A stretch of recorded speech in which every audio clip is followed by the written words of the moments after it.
So I'm going to be talking about what is a Labernard. So a Labernard is a newer hybrid. A lot of people aren't familiar with the term, but it is a pure Saint Bernard with a pure Labrador. And we have had four, now five, among our family of these, and we absolutely fell in love with the breed. They are incredibly special and unique.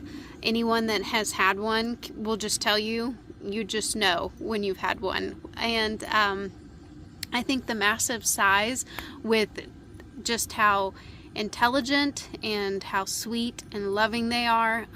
These are definitely lap dogs, and they have been easy to train. They've been great family dogs. Temperament is just exceptional.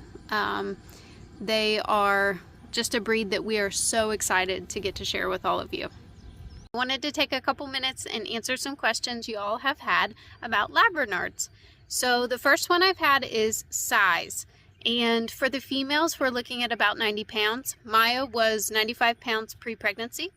And for the males, we're looking at about 130, 140 pounds. Moose, our first, was around 140, sometimes more. And Ox, which is the father of the current litter, is 130 pounds. So the next one I have is shedding. And all I can say to that is that I would say they shed average. Although I've found with Ox, our current male, that he doesn't shed much anymore at all. The first year or two in the summer and spring, I do think he shed a good bit. But I would say average. And another big one I get is drool. Do they drool? And they are 50% Saint Bernard. So definitely, yes, they drool after they eat.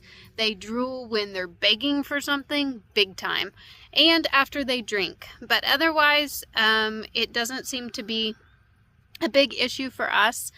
We do occasionally get that big drool slime across our leg, but us and anyone that comes to our house is pretty well used to that. So, okay, so I think the last thing I'm going to address is what would it take to be a good owner of a Labrador? And I think the first and obvious one is you have to have a lot of room.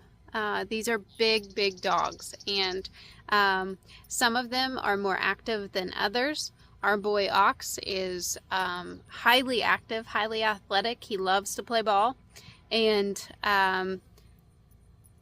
we like having acreage that's fenced in. That's ideal if you can, but they definitely need room to run, or they need to be taken on walks regularly.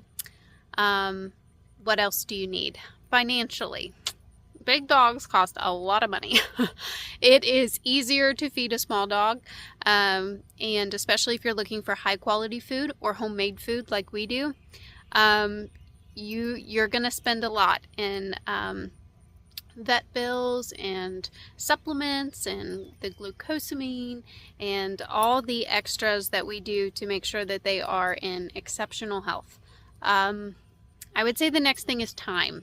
So obviously, anytime that you get a new puppy, the more time that you have to put into them, the more special they're going to be and better trained.